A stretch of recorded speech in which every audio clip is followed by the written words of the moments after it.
Zakat is only to be given to certain groups of people. One of these groups of people are those whom we want their hearts to open up to Islam. But are you allowed to choose who that person could be?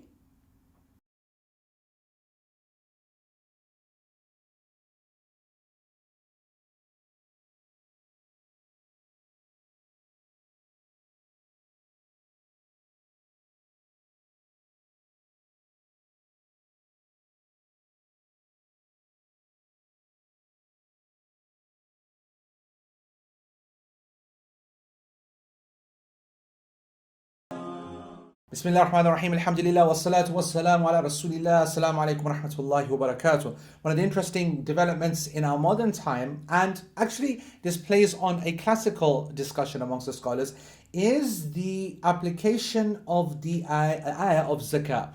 Allah subhanahu wa ta'ala tells us in Surah At-Tawbah the very specific categories of people who are the recipients of zakat, the obligatory charity, 2.5% of our excess wealth. So Allah subhanahu wa ta'ala says, إِنَّمَا الصَّدَقَاتُ لِلْفُقَرَاءِ وَالْمَسَاكِينِ وَالْعَامِلِينَ عَلَيْهَا وَالْمُؤَلَّفَةِ قُلُوبُهُم. We'll just stop here at the first four. Indeed, the obligatory alms tax, zakat, charity, is for the fuqara, the destitute, the masakeen, the poor people, وَالْعَامِلِينَ عَلَيْهَا, those who have been employed to collect it and distribute it, وَالْمُؤَلَّفَةِ قُلُوبُهُم, and those people that you want to try and open up their hearts to the religion, i.e. a sum of money that either because they're poor, it will make them feel better, or maybe because they're rich even, or they are well off, but they see the power and the generosity of the Muslims because you're giving them a sum of money, and they feel, oh, that's good. These Muslims are a lot more generous than I thought. They're not tight, they're not this. Negativity is taken out and positivity, it comes into play. So these are the first four of the 8 categories of zakah.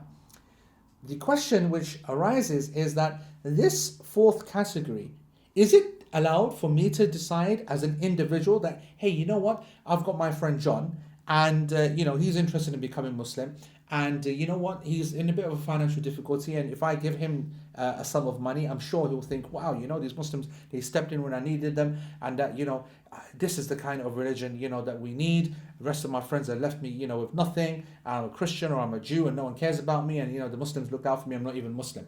But that's exactly the kind of target person and a target situation and the kind of parameters that you're aiming for. But is it permissible for you to make this decision?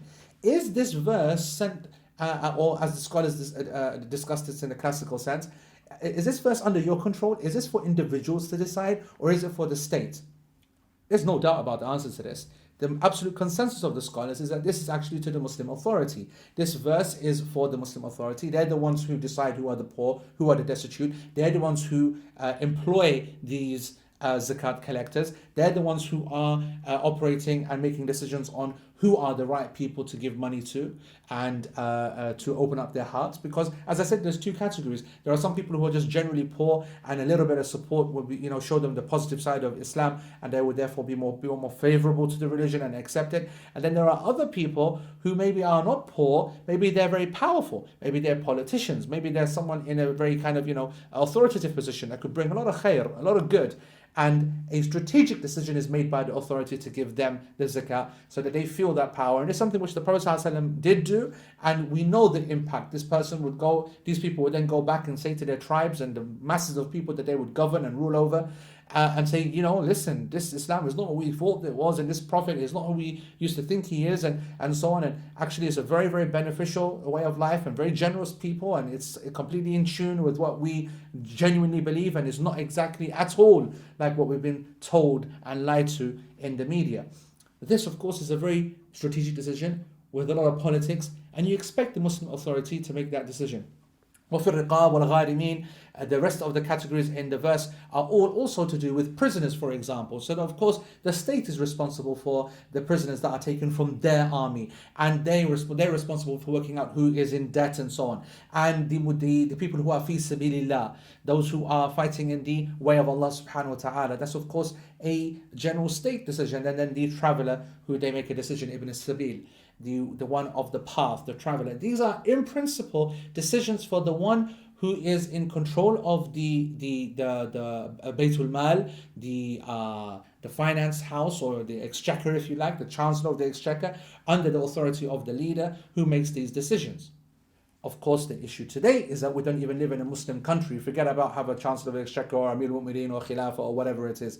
Don't go by these phrases that you hear of Islamic State, this Islamic State, that. Everyone claims to be an Islamic country and so on and so forth. We are in a non-Muslim country where there is no authority of any Muslims anywhere. And so the question arises.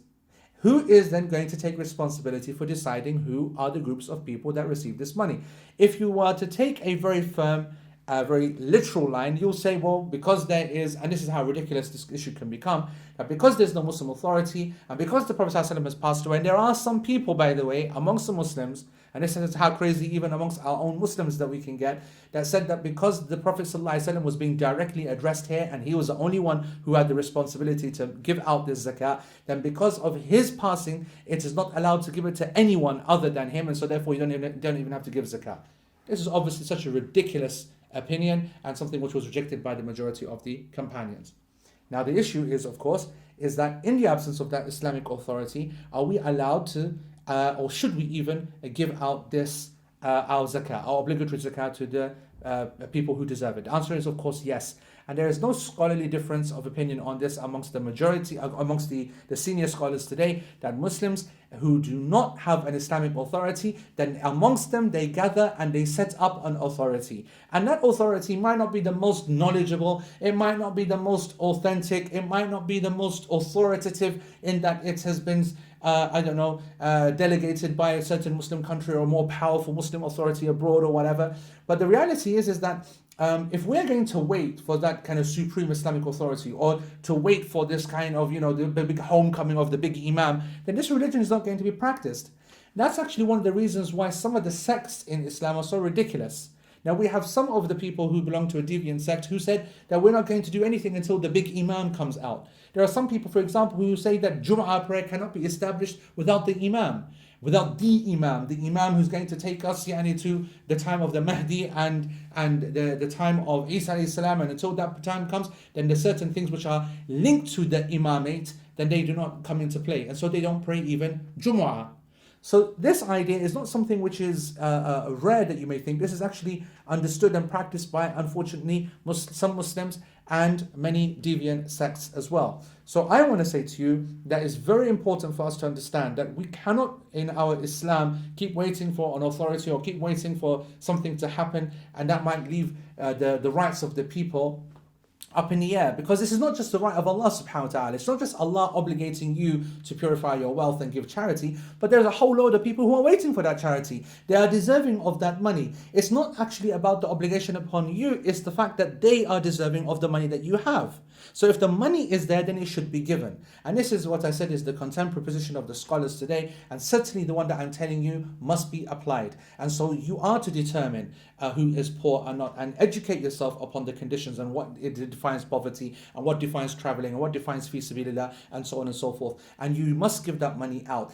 And if there are bodies that can stand in this position, like we have in the West, we have various different organizations that have set up conditions and guidelines that they're able to determine that, or the big Islamic charities, and some even the smaller ones now are doing a great job working not just abroad where it's obvious where the need is, but also within the local communities too, identifying those that are in need. Then we need to give them our zakah, and they do deserve that money as well, as if they are employed only to give out that zakah, because there are costs and it's permissible to give them from the zakah funds as well, and they are the ones that should be trusted with that authority. However, back to the question at hand, we are talking about that fourth category, which is a very intimate category. It's a very personable category. These big charities and organizations, they do not have the resources to be able to deal with this fourth category. They mostly focus on al-fuqara and masakin, the destitute and the poor. That's very easy for them to determine, and they just give it on our behalf, and that's the end of it.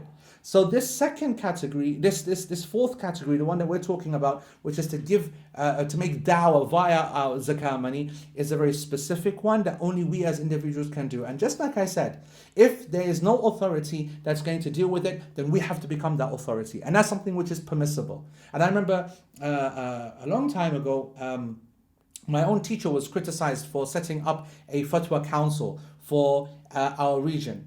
And they were saying that, why didn't you get this authorization from this place and that place and so on and so forth.